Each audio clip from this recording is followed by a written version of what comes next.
Alright, Shalom. First and foremost, before I begin this lesson, I want to give all praises, glory, and infinite honor to Yahweh, Bahashem, Yahweh Shai, Bahashem, Rachaha Kodash.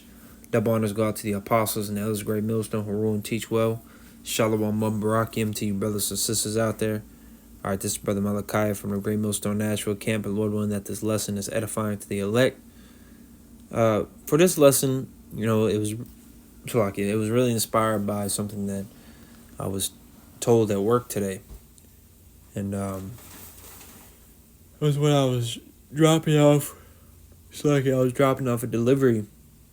And there was this old man, and he was like, he was basically like, my bad. Let me get out of your way. Let us get out of your way, because his wife was there. They were both, up there in age, like very, up there in age, because they were, in retirement. But he was like, let us get out of your way. You're working. We're just loafing.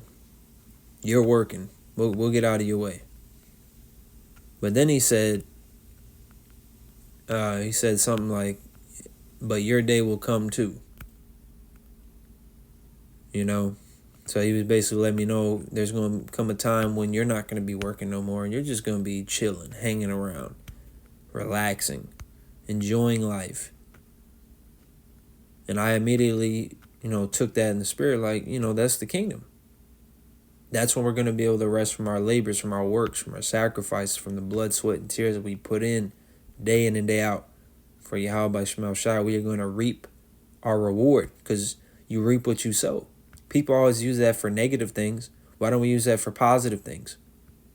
We're sowing righteousness. We're sowing in doing the work. We're fasting. We're praying. We're treating one another, how we want to be treated. Loving our neighbor as ourselves. We're keeping the law to the best of our ability. So what are we going to reap? Everlasting life. Everlasting peace, tranquility, joy. We're actually going to be able to live life. All right. So I got the etymology of the word rest. It says rest, a bed or a couch, intermission of labor, mental peace. It's a big thing for a lot of us, man. Mental peace. Jake can't go a day without having something fucking with his mental state, man. All right, whether it's demons, whether it's something in the physical realm, all right, whether it's your own damn flesh, your own thoughts. It's a state of quiet or repose. What does that word mean? Okay, not like that. Rest, peace. A state of rest, sleep, or tranquility. Salakia. Resting place, rest.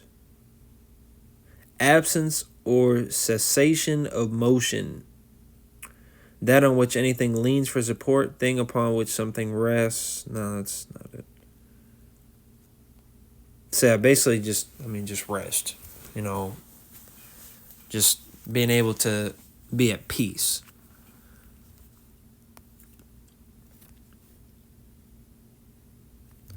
Which honestly, I gotta grab this because it reminds me of this. Lamentations chapter 5, I'm going to start at 1. It says, remember, O Yahweh, what has come upon us. Consider and behold our reproach. Our inheritance is turned to strangers, our houses to aliens. We are orphans and fatherless. Our mothers are as widows. We have drunken our water for money. Our wood is sold on to us. Our necks are under persecution. We labor and have no rest. All right, and this is talking about the Israelites. All right, which just goes to show even more so that salvation is only for the Israelites. We're the ones that need to be saved from our enemies. We're the ones that need to be saved from the curses, from poverty, from crime. We're the ones that need to be rescued, man. All these other heathen nations, all they have to do is move out the area. All they have to do is apply for a certain job. All they have to do is be born. And they're good. They're born into money. They're born into happiness. They're born into a carefree world. But not for Jake. So-called Negroes, Latinos, and Native Americans, and the speckled bird, because the curses do not discriminate. Curses don't give a fuck what color you are. they're going to slam you down. And I'm speaking off of experience. All right, so all that black only shit, shut that shit the fuck up.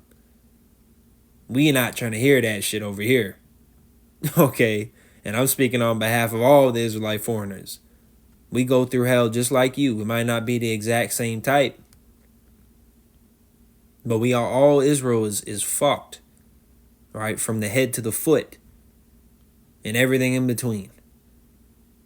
All right, so we are waiting for that rest.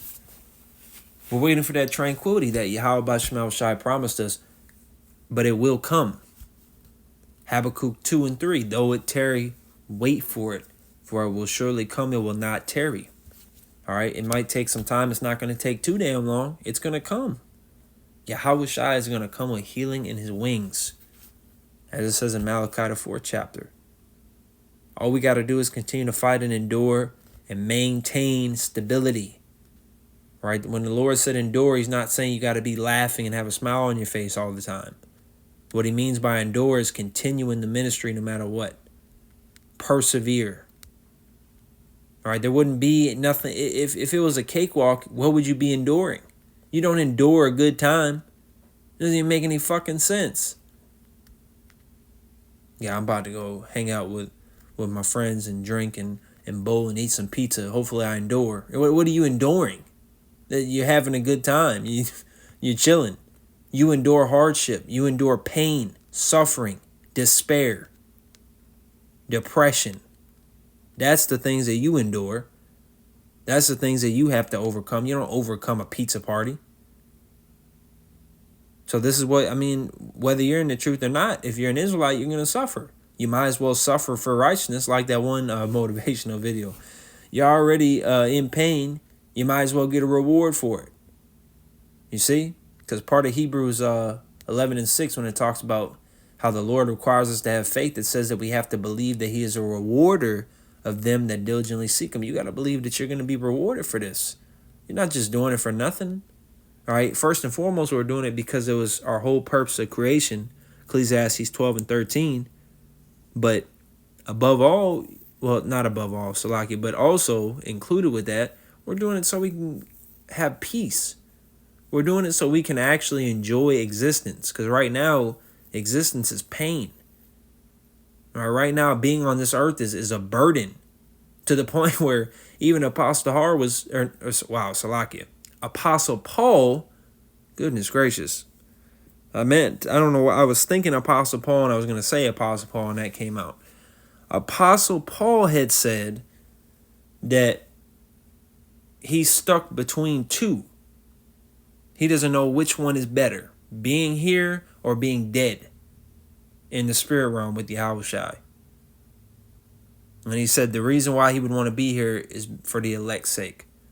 All right, so keep that in mind too. You're not just enduring and being strong for yourself or your family. You're doing it also for brothers around you, whether they're above you in rank or below you in rank. When a brother's able to look to his right and to his left and see a man standing there on the battlefield with him, it makes him feel better. All right, it makes him feel a sense of comfort in the spirit, knowing that he's not alone and that there's somebody going through the same type of bullshit. Knowing that there's somebody to talk to, knowing that if he needs help, he can look to you for it. All right? No brother in this truth is, wanting to kill himself, so to speak. Would we all rather be in the spirit realm? Absolutely.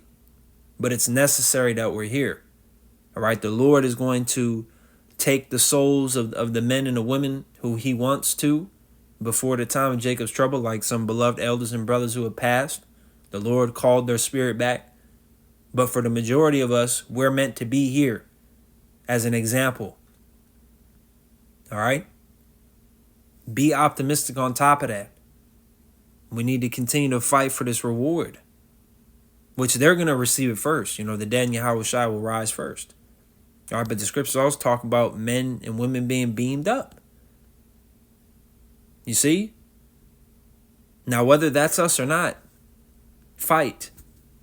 Because you might pass away tomorrow. You might be a martyr 2 years from now. Who knows? Who cares? As long as whenever you pass away or get beamed up, that it's in the faith. That's all that matters.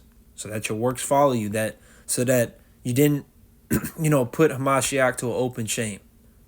You didn't throw your heavenly gift in the garbage. All right, you made the most of it.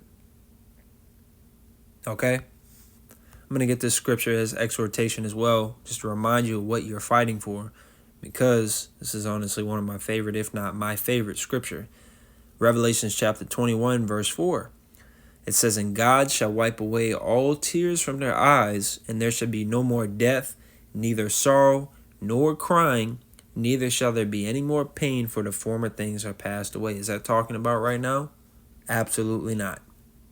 Jake probably going to cry tonight, or cry tomorrow, or get hurt tomorrow, or get hurt tonight, or, stub your toe next week. Who knows? This is talking about the kingdom of heaven. That's when we're going to be able to say Revelations 21 and 4 was fulfilled that day. When we receive those new bodies, when we're actually in the new covenant. Unlike what a small faction of clowns has to say.